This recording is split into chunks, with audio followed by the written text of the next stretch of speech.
معاشرتی بیماری کی طرف بھی اور ایک انسانی صفت کی طرف روشنی ڈالی ہے۔ قرآن کہہ رہا ہے کہ یہ لوگ جو کنجوسی کرتے ہیں، الذین یبخلون، یہ لوگ ایک گروہ ہے جو کنجوسی کرتے ہیں، وَيَأْمُرُونَ النَّاسَ بِالْبُخْلِ، اب یہی لوگ جو کنجوسی کرتے ہیں پھر یہ امر بھی کرتے ہیں، یأمرون الناس، دوسروں کو امر بھی کرتے ہیں، ترغیب بھی دلاتے ہیں، کس کی؟ بالبخل، کنجوسی کی۔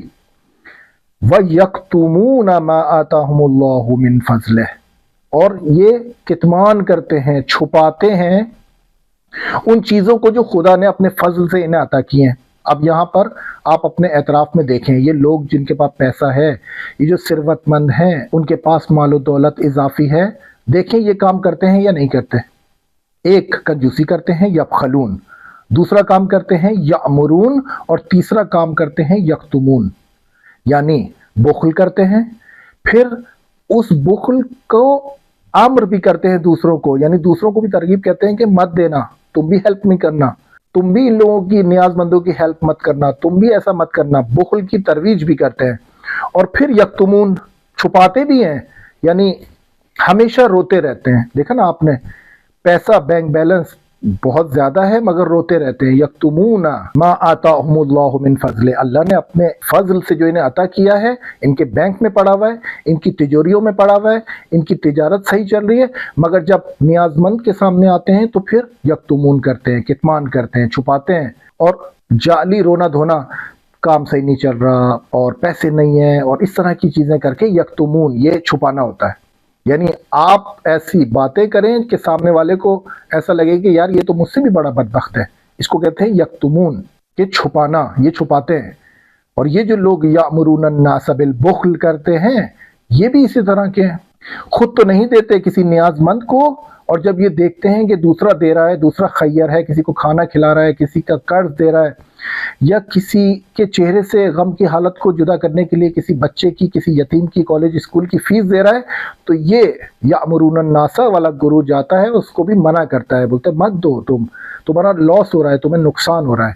بس یہاں پر خدا نے کہا کہ ہم نے بھڑکائی ہوئی ہے ایک آگ ان کافرین کے لیے۔ حالانکہ ممکن ہے یہاں پر یہ انسان مومن کام انجام دے رہا ہو، جو دعویٰ کرتا ہے کہ وہ ایمان والا ہے، جو دعویٰ کرتا ہے مسلمان ہے، مگر اس عمل کو انجام دینے کے بعد قرآن اس کو کہہ رہا ہے کہ للکافرین عذاب مہین، یہ عمل کفر کے زمرے میں آ رہا ہے عزیزان۔ تو بس کافر صرف وہ نہیں ہے جو خدا کا انکار کرے، اس آیت کے ذیل میں جو بخل کرتا ہے اور جو کنجوسی کی راہ ہموار کرتا ہے، دوسروں کو امر کرتا ہے، دوسروں کو حکم دیتا ہے کنجوسی کا، اور جو اپنے خدا کے فضل سے جو اس کے پاس مال و دولت ہے وہ چھپاتا ہے، یہ تین کام انجام دینے سے آپ کافر کے زمرے میں آ جائیں گے۔ کفر کر رہے ہیں نا آپ، چھپانے والے کو کفر کہتے ہیں، یعنی انکار کر رہے ہیں آپ۔ کس چیز کا انکار کر رہے ہیں؟ خدا کی حدود کا انکار کر رہے ہیں۔ خدا نے آپ کو کہا ہے کہ بخیل نہیں بننا، آپ نے سخی بننا ہے، مگر آپ بخیل بننے پر آمادہ ہیں، آپ کنجوس بننے پر آمادہ ہیں۔ سورہ زاریات میں جہاں پر متقین کی بیان کی گئی ہے بات، وہاں پر اسی موضوع سے ریلیٹڈ آیت ہے، اور وہاں پر فرمایا کہ وَفِي أَمْوَالِهِمْ حَقٌّ لِلسَّائِلِ وَالْمَحْرُومِ، متقین کے بارے میں جب قرآن بیان کر رہا ہے سورہ زاریات میں، تو وہاں پر کہہ رہا ہے کہ وَفِي أَمْوَالِهِمْ حَقٌّ لِلسَّائِلِ، یعنی یہ ان کے جو متقین کا جو مال ہے، متقین کے پاس جو ثروت ہے، ان کے پاس جو دولت ہے، اس میں حق ہے کس کا؟ وہ جو سوال کرتے ہیں نیاز مندان، اور وہ جو محروم ہیں بہت ساری ضروریات زندگی کے لیے، ان کا حق ہے متقین کے اکاؤنٹس میں، متقین کے پاس جو پیسہ ہے۔ اگر متقین ہیں، اگر آپ کا اور میرا ماننا ہے کہ امام علی کو ہم کہتے ہیں امام المتقین، اور وہ متقیوں کے امام ہیں، اور میں اور آپ متقی ہیں، تو قرآن سورہ زاریات میں اگر جا کے دیکھیں تو وہاں پر آپ کا ایک شعر مشخص کر رہا ہے قرآن، اور کہہ رہا ہے کہ فی اموالہم حق للسائل والمحروم، یعنی ایک شعر آپ کے مال میں سوال کرنے والوں کا، نیاز مندوں کا اور محروم لوگوں کا ہے، اگر آپ متقی ہیں۔ اور اگر آپ اس سے ہٹ کے کوئی ہیں تو پھر یہ آیات آپ پر اطلاق نہیں ہوتی۔ اسی طرح ہم روایات میں، ہم نے قرآن میں دیکھا کہ بخل سے ریلیٹڈ، جو کہ بہت بڑی رکاوٹ ہے ادخال السرور میں، بخل کے بارے میں کلیئر کٹ ہمیں ایک سینیریو سامنے آ گیا کہ قرآن نے ہمیں کس چیز کی طرف رغبت دلائی ہے اور کس چیز سے روکا ہے۔ روایت معصومین کی طرف بھی نگاہ کرتے ہیں اور دیکھتے ہیں کہ کتنی مطابقت رکھتی ہیں اسی بخل اور کنجوسی اور خسیس ہونے سے ریلیٹڈ۔ پیغمبر اکرم صلی اللہ علیہ وآلہ وسلم کی روایت ہے، جاہل سخی احب الی اللہ من عابد بخیل۔ پیغمبر فرما رہے ہیں کہ جاہل سخی اگر ہو، جاہل انسان اگر سخی ہو، ہاتھ اس کا کھلا ہوا ہو اور لوگوں کی مدد کرتا ہو، ادخال السرور کرتا ہو، اشباع و جوعت انجام دیتا ہو، تنفیس و قربت انجام دیتا ہو، قضاء الدین، مگر جاہل ہے۔ پیغمبر فرما رہے ہیں کہ یہ جاہل اگر سخی ہو تو یہ احب الی اللہ من عابد، یہ اللہ کے نزدیک اس عابد سے، کنجوس سے بہت بہتر ہے۔ عابد کنجوس ہے نا، عابد کنجوس یعنی یہی امام بسر مولانا ہے، لباس پیغمبر پہنے، لباس پیغمبر پہننے کے بعد بھی ان کے اندر سخاوت نہیں ہے۔ بس یہاں پیغمبر یہی فرما رہے ہیں، پیغمبر فرما رہے ہیں کہ وہ جاہل جو سخی ہے وہ اللہ کے نزدیک اہمیت رکھتا ہے، اس کا عمل زیادہ محبت والا ہے اس عابد سے، اس دیندار سے، اس مذہبی سے جو کہ بخیل ہے، من عابد بخیل۔ ایک اور روایت میں پیغمبر اکرم صلی اللہ علیہ وآلہ وسلم فرماتے ہیں کہ البخیل بعید من اللہ، بعید من الناس، قریب من النار۔ بہت ہی زیبا جملہ ہے، یعنی اگر یہ انسان سمجھ لے کنجوس کبھی نہیں بنے گا۔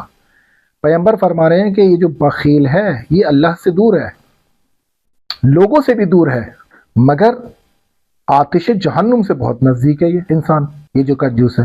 ایک روایت میں امام علی علیہ السلام فرماتے ہیں کہ النظر الی البخیل یقسی القلب۔ امام علی کہہ رہے ہیں کہ آپ بخیل، آپ کنجوس انسان کی طرف نگاہ کرنے سے بھی دل قسی ہو جاتا ہے، شقی ہو جاتا ہے، دل سخت ہو جاتا ہے۔ صرف نگاہ کر رہے ہیں آپ اچھے انسان ہیں، آپ بہت ادخال السرور کرنے والے ہیں، مگر امام علی کہہ رہے ہیں کہ بخیل انسان کے چہرے کی طرف دیکھنے سے بھی انسان کا دل قسی القلب ہو جاتا ہے انسان۔ کیوں؟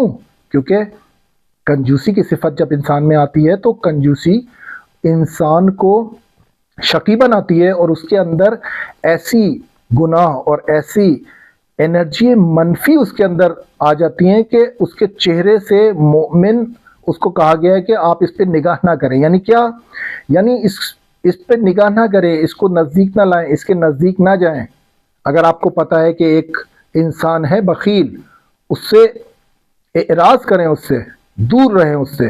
یہ جو نگاہ کرنا ہے یعنی آپ اس کے نزدیک نہ جائیں، اجازت نہ دیں کہ وہ آپ کے نزدیک آئے، تاکہ آپ النظر الی البخیل کریں، نظر نہیں کرنی ہے اس پہ، بخیل پہ۔ یہ بخیل اتنا بدبخت ہے، یہ کنجوس اتنا بدبخت ہوتا ہے کہ اس کے چہرے سے منفی اثرات، منفی انرجی ظاہر ہوتی ہے جو لوگوں کے قلب کو کسی کرتی ہے۔ ظاہر ہے یہ بخیل اگر اس کو قدرت مل گئی تو پھر یہ آئے گا یأمرون الناس بالبخل والے زمرے میں، پھر یہ لوگوں کو بھی بخیل بنا دے گا۔ تو پھر اس کی راہ کو روک دیا۔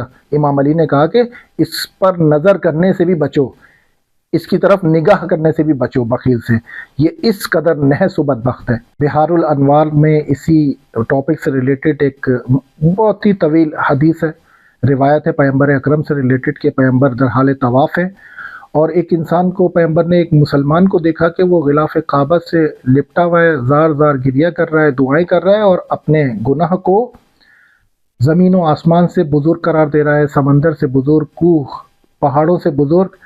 تو پیغمبر اور اس کے بیچ میں ایک مکالمہ ہوتا ہے، تو یہ کہتا ہے آخری نتیجہ کیا ہے کہ پیغمبر کہتے ہیں کہ کیا ہے تمہارا گناہ، آیا تمہارا گناہ بڑا ہے یا خدا کی رأف و نعمت؟ تو یہ کہتا ہے میرا گناہ بڑا ہے۔ تو یہ شخص آخری میں پیغمبر کو کہتا ہے کہ میرے اندر ایک صفت قائم ہو گئی ہے، میرے نفس کے اندر ایک صفت قائم ہو گئی ہے، اور وہ یہ ہے کہ جب بھی میں کسی ضرورت مند اور نیاز مند کو دیکھتا ہوں تو مجھے نفرت ہوتی ہے اس کو دیکھنے سے، نیاز مند، اور میرے پاس بے تحاشا مال ہے، میں ثروت مند ہوں، میں تاجر ہوں، مگر جب بھی میرے سامنے کوئی آتا ہے اپنی ضرورت کو لے کر تو مجھے اس سے نفرت ہوتی ہے اور میں اس کو آگ کی صورت میں دیکھتا ہوں۔ یہی بخل، یہی کنجوس انسان، یہ پیغمبر کو کہہ رہا ہے کہ یہ میرے اندر صفت اتنی راسخ ہو گئی ہے کہ اب میں اس سے نجات نہیں پا رہا. تو بس کنجوسی سے بچنا ہے. سائیکالوجی میں عزیزان، سائیکالوجی میں کنجوسی کو ہم نے بتایا کہ اسٹنجینس کہتے ہیں. اسٹنجی پرسن، کنجوس انسان. اور یہ کور سائیکولوجیکل فیکٹرز اس کے کیا ہیں، ہم اس کی طرف بھی اشارہ کر دیتے ہیں کہ جو لوگ اس موضوع سے ربط رکھتے ہیں وہ اس میں فردر انویسٹیگیشن بھی کر سکتے ہیں. اس کے 3 سائیکولوجیکل فیکٹرز سائیکالوجی میں بیان کیے ہیں. پہلا ہوتا ہے scarcity mind set. Scarcity mind set اگر اس کو ہم بیان کریں تو سائیکالوجی اس کو کہہ رہی ہے کہ a deep seated belief that resources are insufficient, creating intense anxiety about what little one has. یعنی اسکارسٹی مائنڈ سیٹ ایک انسان کا مائنڈ سیٹ بن جاتا ہے جو اس کے راسخ ہو جاتا ہے، اس کے ایمان کا، اس کے عقائد کا ایک جز بن جاتا ہے. اور وہ جز یہ بنتا ہے کہ ریسورسز جو ہیں وہ کافی نہیں ہیں. اس کا مائنڈ سیٹ یہ ہوتا ہے. اب یہ جو اس کے دماغ میں عقیدہ بنا ہوا ہے کہ ریسورسز کافی نہیں ہے، یہ اس کو کیا کرتا ہے، یہ اس کو انٹینس اینزائٹی میں ڈالتا ہے. یعنی وہ اس کو اتنے اضطراب میں ڈالے گا کہ جو بھی اس کے پاس ہے وہ اس کو کھو دینے سے ڈرے. اس کو اضطراب ہو جاتا ہے کہ کیونکہ ریسورسز کافی نہیں ہیں، اب مجھے یہ ادخال السرور نہیں کرنا، مجھے دینا نہیں ہے لوگوں کو. سائیکالوجی نے ڈسکس کیا اس پر، اسٹنجینس پر، جو رکاوٹ ہے ادخال السرور کی، جو رکاوٹ ہے سخی بننے کی. دوسرا بولتے ہیں کہ fear and insecurity. Fear and insecurity میں لکھتے ہیں کہ underlying anxiety about the future, basic needs اور لوزنگ کنٹرول. یہ فیئر، یہ خوف اور یہ انسیکیورٹی، یہ ناامنیت کیوں ہے؟ یہ اس کے نیچے ایک اضطراب چھپا ہوا ہے اور اس کو کہتے ہیں اباؤٹ دا فیوچر. ایک اضطراب ہے ضروریات زندگی کو کھو دینے کا، ایک اضطراب ہے اپنے فیوچر میں، مستقبل میں آنے والی ضرورتوں کی بھرپائی نہ ہونا. جیسے کہ قرآن نے اشارہ کر کے کہا نا کہ شیطان تمہیں آج گمراہ کرتا ہے تمہیں کل سے ڈرا کے، یعنی تمہیں مستقبل کی ناداری سے ڈرا کر آج تم سے گناہ کرواتا ہے. یہ قرآن میں مطالب موجود ہیں. بس سائیکالوجی بھی اس میں کہہ رہی ہے کہ یہ خوف ہوتا ہے اسٹنجینس والے پرسن کو، بخیل کو، کنجوس انسان کو. یہ خوف لاحق ہو جاتا ہے کہ فیوچر میں کیا ہوگا، میرے بیسک نیڈز کا کیا ہوگا، اگر میں نے کنٹرول لوز کر دیا تو کیا ہوگا. اور اسی طرح سے یہ اس کا ایک سیفٹی میکینزم بن جاتا ہے اس کنجوس انسان کا. یہ اس کو سیفٹی میکینزم میں لا کے لوگوں کو دینے سے پرہیز کرتا ہے اور ادخال السرور کے مطلب سے دور ہو جاتا ہے. تیسرا وہ کہتے ہیں کہ لرن بیہیویئر ہے. یہ یعنی ایک رفتار ہے جس کو سیکھا گیا ہے. کیسے سیکھا گیا ہے؟ یعنی growing up in poverty and experiencing financial instability. یعنی یہ لرن بیہیویئر کیسے آتا ہے؟ یہ ایسے آتا ہے کہ غربت میں اس کی ولادت ہوئی ہے، غربت اس نے زیادہ دیکھی ہے. اب جب یہ غریب انسان بڑا ہوا ہے، اب اس کے پاس آ گیا پیسہ. اب اس کے پاس پیسہ جب آیا ہے تو پھر یہ اب اسٹنجی بنے گا. کیوں اسٹنجی بنے گا؟ کیوں یہ کنجوس بنے گا؟ کیونکہ اس نے غربت دیکھی ہے، غربت سیکھی ہے اور اسے پتا ہے غربت کیا ہوتی ہے. اب یہ احساس حقارت اور عقدہ حقارت آ گیا ہے اس کے پاس، اور جس کی وجہ سے یہ کسی کو پیسے نہیں دے گا اور اسے سب کو انتقام لے گا. یعنی جب بھی آپ اس سے پیسے مانگنے جائیں گے، یہ کوئی نہ کوئی کہانی کر کے یکتمون ما آتاہم اللہ من فضل کرے گا. جب بھی آپ اس کے پاس جائیں گے یہ چھپائے گا، ہمیشہ روتا دھوتا رہے گا. کیوں؟ غربت میں بڑا ہوا ہے، اب غربت اس پر حاوی آئی ہے اور اس نے ایسے فائنینشیل انسٹیبلٹی ایکسپیرینس کیے ہیں، تجربے کیے ہیں زندگی میں، جس کی وجہ سے اب یہ دوسروں کی مدد نہیں کرے گا. یہ کس کا عقدہ حقارت بنا ہوا ہے. یہاں پر مینیفیسٹیشن آف اسٹنجینس کو ذرا ذکر کر دیں جو سائیکالوجی نے بہت ذکر کیا ہے. یعنی یہ جو کنجوسی ہے یہ ظہور کیسے کرتی ہے، یہ مینیفیسٹ کیسے کرتی ہے. 3 یہاں پر حالتیں ذکر کی ہیں سائیکالوجی نے. ایک حالت ہے فائنینشیل، دوسری حالت ہے ایموشنل اور تیسری ہے بیہیویئر. ہمارا محض گمان ہے کہ کنجوس انسان، ہم جب بھی کہتے ہیں کنجوس انسان تو شاید کسی کے ذہن میں آئے کہ او یہ پیسے نہیں دیتا، یہ مال نہیں دیتا. نہیں، انفاق نہ کرنے کو کنجوس نہیں کہتے، صرف پیسوں کو نہ دینے کو کنجوس نہیں کہتے. یہ مینیفیسٹیشن جو ہے اسٹنجینس کی یہ 3 طرح سے ظاہر ہوتی ہیں. جس طرح مثال کے طور پہ ایک انسان مشکوک ہے، مشکوک انسان، اب یہ کہاں اس کی یہ شک کی بیماری ظاہر ہوگی؟ یہ خانوادے فیملی پر شک کرے گا، یہ جب نماز کے لیے وضو کرے گا تو اس کو شک ہوگا کہ کتنا پانی ڈالا، چہرہ صحیح سے دھویا ہے نہیں دھویا، ہاتھ کہاں تک دھوئے ہیں نہیں دھوئے۔ جب یہ غسل کرنے جائے گا تو پوری پوری ٹنکیاں یہ خالی کرے گا، شک ہے نا، مشکوک انسان ہے۔ جب یہ گھر سے کام کے لیے نکلے گا لاک لگا کے تو پھر دوبارہ سے واپس آئے گا چیک کرنے کے لیے کہ لاک صحیح سے لگایا ہے، کیونکہ شک ہے۔ شک کی بیماری میں مبتلا انسان یہ شک مینیفیسٹ کرتا ہے زندگی کے مختلف شعبوں میں۔ اسی طرح اسٹنجنس یا کنجوسی اگر انسان کی صفات کا حصہ بن جائے تو پھر یہ ظہور کرتی ہیں عواطفی اور احساساتی طور پر، مالی طور پر اور رفتاری طور پر۔ فائنینشیل جو سائیکالوجی نے بتایا ہے کہ یہ refusing to spend even when necessary, being cheap, holding money and positions. Financially کیسے یہ مینیفیسٹ کرتی ہے؟ یہ لوگ کہہ رہے ہیں کہ حتی نیاز، حتی ضرورت ہے اس انسان کو پھر بھی خرچ نہیں کرے گا، کنجوس ہے۔ اپنے لیے بھی، دوسروں کے لیے تو چھوڑ دیں، یہ کنجوس انسان اپنے پر بھی ظلم کرتا ہے۔ حتی جب اس کو ضرورت ہے بینگ چیپ بن جاتا ہے۔ چیپ کیا بن جاتا ہے؟ جاتا ہے چکو چونے کرتا ہے دکان پہ جا کے، اتنا ڈسکاؤنٹ مانگتا ہے، آخری میں وہ بغیر چیز لیے واپس آ جاتا ہے، بینگ چیپ۔ اور ہورڈنگ ڈس آرڈر یعنی احتکار کرنا، جمع کرنا چیزوں کو، اپنی پوزیشنز کو، جو وسائل اس کے پاس ہیں وہ جمع کرتا ہے، یہ فائنینشیل میں آتا ہے۔ اس کے بعد ہے ایموشنل۔ جو کنجوس انسان ہے یہ اپنے احساسات بھی کسی کو نہیں دیتا۔ ایسا نہ سمجھے کہ یہ جو کنجوس ہے صرف مال نہیں دیتا، یہ احساس نہیں دیتا کسی کو، یہ وقت نہیں دیتا کسی کو، یہ نہ دین کو وقت دیتا ہے، نہ دنیا کو، نہ کسی ادارے کو، نہ کسی اچھے کام کو۔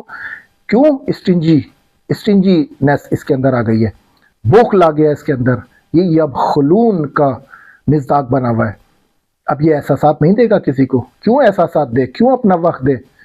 نہ مال دے گا، نہ وقت، نہ احساسات، نہ کسی کی کیئر کرے گا، نہ کائنڈنس کی اس کو کوئی خبر ہے، نہ کسی کو ایموشنل سپورٹ دے گا، نہ کسی دوست سے اپنا وقت اسپینڈ کر کے کسی دوست کے حال احوال یہ آدھا گھنٹہ 1 گھنٹہ اس سے بات نہیں کرے گا۔ کیوں؟ کیونکہ کنجوس ہے، اپنا وقت بھی نہیں دیکھا، نہ اپنے احساسات۔ اور تیسرا ہے بیہیویئر یعنی رفتاری یعنی کیا؟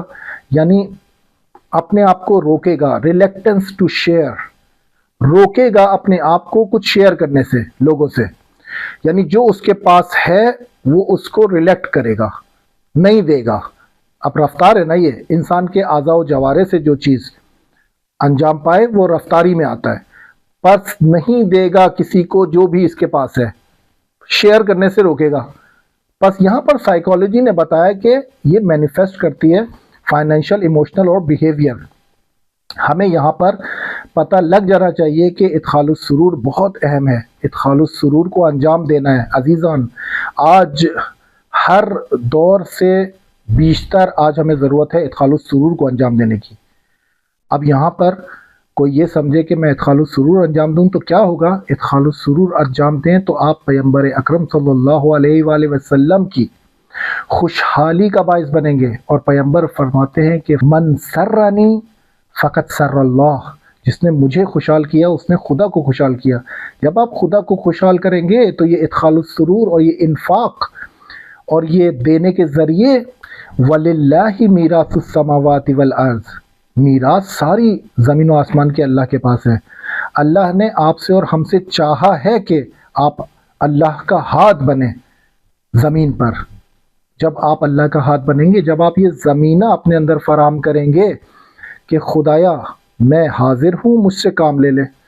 لوگوں کو رزق دینا خدا کا کام ہے، لوگوں کو غم سے نجات دینا خدا کا کام ہے، لوگوں کا پیٹ بھرنا، ان کی بھوک کو ختم کرنا، ان کو رزق پہنچانا خدا کا کام ہے، لوگوں کے مشکلات کی ادائیگی، قرض کی ادائیگی خدا کا کام ہے۔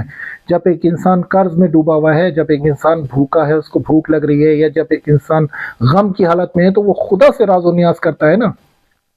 جب وہ خدا سے راز و نیاز کرتا ہے تو پھر خدا زمین میں انتخاب کرتا ہے اپنے مومن بندے کہ میں کس کو انتخاب کروں جو جا کر ادخال السرور فی قلب المؤمن انجام دے۔ تو ہم اگر زمینہ فراہم نہیں کریں گے، اپنے نفس سے کنجوسی کی صفت نہیں ہٹائیں گے، اپنے اسٹیٹس کو خدا کی بارگاہ میں اویلیبلٹی موڈ پہ نہیں لگائیں گے تو پھر یقین جان لیں کہ خدا ہمارا انتخاب نہیں کرے گا۔ آج ایسے بہت سے بدبخت لوگ ہیں جو مال و ثروت جمع کر چکے ہیں، جو کسی کو کچھ نہیں دیتے، اور ان کا یہ گمان ہے کہ ہوا خیر لہم، جس کو قرآن کہتا ہے کہ بل ہوا شر لہم، یہ ان کے گلے میں طوق پہنائے جائیں گے۔ کیوں؟ کیونکہ یہ گمان کر رہے ہیں کہ میں نے کسی کو نہیں دیا۔ جب آپ انسانوں سے ایسے ہاتھ کھول کے معاملہ کریں گے، نہ کہ ہاتھ ایسے بند کر کے، یکتمونہ نہیں کرنا ہے، چھپانا نہیں ہے، ما آتاہم اللہ من فضلہ، جب آپ کو خدا نے دیا ہے تو لوگوں سے بھی آپ دے کر معاملہ کریں۔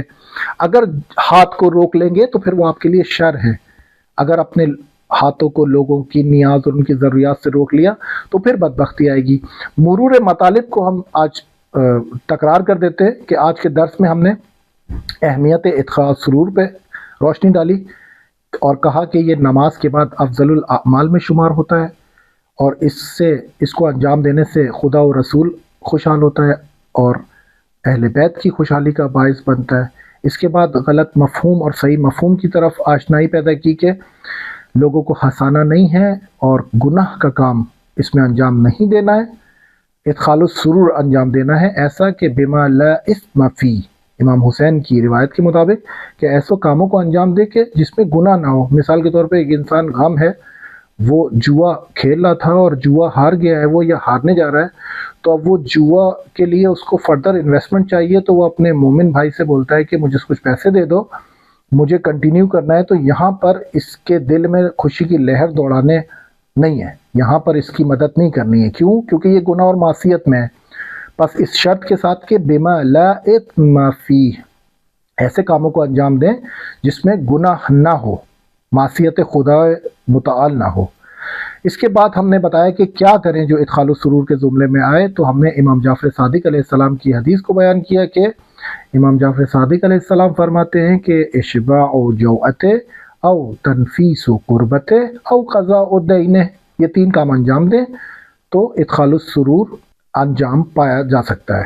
اس کے بعد ہم نے بتایا کہ ادخال السرور کی رکاوٹ کیا ہے۔ رکاوٹ کنجوسی ہے، رکاوٹ بخل ہے۔ بخل کو ہم نے قرآن سے بھی آیات کے ذریعے اور روایات سے بھی ذریعے بتایا، اور بخل کو ہم نے سائیکالوجی میں بھی ڈسکس کیا کہ کور سائیکولوجیکل فیکٹرز اور مینیفیسٹیشن آف اسٹنجینس کیسے بیان کی گئی ہے۔ تو وہاں پر ہم نے بتایا کہ وہ رفتاری بھی ہے، ایموشنل بھی ہے، اور فائنینشیل اور مالی بھی ہے۔ نتیجہ گیری کیا لیں گے عزیزان آج کے درس سے ہم، کہ ایک علم نفسیات میں، سائیکالوجی میں تحقیق کی گئی ہے اس بات پر کہ کنجوسی انسان کی ایک پیچیدہ صفت ہے، ایک کمپلیکس پرسنالٹی ڈس آرڈر ہے۔ کمپلیکس پرسنالٹی ہے جو انسان خواہش نہیں کرتا، کنجوس اسٹنجی بنا ہوا ہے۔ یہ ایک پیچیدہ صفت ہے جس کے ریشے کو ختم کرنا بہت ضروری ہے۔ ریشہ کیسے اس کا ختم ہوگا، اس کی جڑ کیسے ختم ہوگی؟ اس کی جڑ ختم ہوگی احکام خدا کی پاسداری اور اہل بیت کے فرامین کی اتباع کرنے سے۔ شیطان جب انسان کو غربت سے ڈراتا ہے، حال میں کنجوسی میں مبتلا کرتا ہے۔ بس ہمیں بھی یہ سمجھ میں آ گیا کہ اگر ہمیں اپنے اندر سے کنجوسی کی صفت کو ہٹانی ہے تو ہمارے پاس کوئی اور چارہ نہیں ہے سوائے اس کے کہ قرآنی آیات پر تحقیق کریں، سر تسلیم خم کر دیں، اور کم کم گریجولی اپنے نفس سے، اپنی شخصیت سے اسٹنجینس اور کنجوسی کی صفت کو دور کریں۔ کنجوسی کا تعلق ہم نے بتایا کہ نہ صرف پیسوں سے نہیں ہے، کنجوسی کا تعلق احساسات سے ہے، وقت سے ہے، احساس و عواطف سے ہے، لوگوں پر لطف و کرم اور کیئر اور کائنڈنس سے بھی ہے۔ یہ بھی کنجوسی کی صفت میں آتی ہیں چیزیں۔ مومن کے دل میں سرور داخل کرنا، یعنی یہاں پر کوئی یہ نہ سمجھے کہ مومن تو صرف وہ ہوتا ہے جو شیعہ ہوتا ہے اور جو اہل بیت کا پیروکار ہے اور امام علی کا پیروکار ہے اور ایک خاص شرائط میں جو تشیع بیان کرتے ہیں۔ نہیں، یہاں پر مومن وہ انسان بھی ہوتا ہے حتی غیر شیعہ۔ یہاں پر ایسا نہیں ہے کہ آپ مومن کو ایک خاص زمرے میں محصور کر دیں اور پھر کسی کی مدد نہ کریں، اپنے اہل سنت بھائیوں کی مدد کریں۔ حتی اگر ادخال السرور غیر مسلموں کے لیے بھی انجام دیں، جو کہ اسلام کی سربلندی کا باعث بنے، جو اہل بیت کی تعلیمات کا باعث بنے، لوگوں کو پتہ لگنا چاہیے کہ یہ ادخال السرور فی قلب المؤمن روایت معصومین علیہ السلام ہے، اگر یہ امام حسین نے فرمایا ہے، اگر جعفر صادق نے اس کی تعلیم دی ہے، اور یہ انسان انجام دے رہا ہے تو مجھے اس کی طرف رغبت دکھانی چاہیے، حتیٰ مسلمان نہ ہو ادخال السرور انجام دیں، حتیٰ اگر مؤمن اور تشیع واقعی کوئی نہ ہو، اہل سنت ہو، اہل تسنن ہو، اس کی بھی مدد کریں، اس کے چہرے سے بھی غم زدائی کریں، اس کی نیاز و ضرورت کو بھی پورا کریں، اس کے قرض کو بھی ادا کریں۔ اس سے اتحاد اور اتفاق کی فضا بھی رونما ہوگی اور خدا کا حکم بھی انجام پائے گا۔ ادخال السرور کو اپنی زندگی میں عزیزان شعار بنا لیں، ایک سلوگن بنا لیں ادخال السرور کو، یعنی آپ کے پاس اگر آپ کی ضرورت سے کچھ زیادہ ہے تو فوراً اس زیادہ ہونے کو ترجیح دیں کہ کسی کی ضرورت کو پورا کریں۔ اگر آپ کی ضرورت سے کچھ زیادہ ہے تو فیوچر بیسک نیڈز اور احتکار اور جمع آوری اور بینک بیلنس اور یہ اس کو چھوڑ دیں آپ۔ ہم نے دیکھا ہے کہ بینک بیلنس کے بعد بھی انسان کنجوس ہی بنتا ہے، کبھی بھی وہ ایسے مرتبے پہ نہیں آ سکتا۔ بس آپ کی نیاز سے اگر تھوڑا زیادہ ہے تو فوراً دیکھیں کہ آپ کے آس پڑوس میں کس کے چہرے سے غم کی حالت کو ختم کر سکتا ہوں، میں کس کے پیٹ میں بھوک کی حالت کو ختم کر سکتا ہوں، یا میں کس انسان کی دین کی ادائیگی کر سکتا ہوں، اس کے قرض کی ادائیگی کر سکتا ہوں، حالات چھوٹے پیمانے پہ صحیح مگر میں یہ کام کرنا چاہتا ہوں۔ بس اس کو اپنی زندگی کا شعار بنا لیں۔ ادخال الحزن سے ہمیشہ خدا کی پناہ مانگیں، لوگوں کے دلوں میں حزن اور غم کو، اندوہ کو ڈالنے کی کوشش نہ کریں، اس سے خدا ناراضی ہوتا ہے اور ایک انسان کے اندر ایک منفی شخصیت اور منفی کیفیت جنم لیتی ہے جس سے جان چھڑانا بہت مشکل ہو جاتا ہے۔ بس کبھی بھی کوشش نہ کریں کہ کسی انسان کے دل میں حزن کو داخل کریں، ہمیشہ کوشش کریں کہ سرور و مسرت اور شادی اور خوشحالی کو مومن کے قلب میں داخل کریں۔ آج کے لیے اتنا ہی، وصلی اللہ علی محمد و آل محمد۔ چرا ما در این بخش پیشرفت نکردیم؟ باید آسیب شناسی کنیم.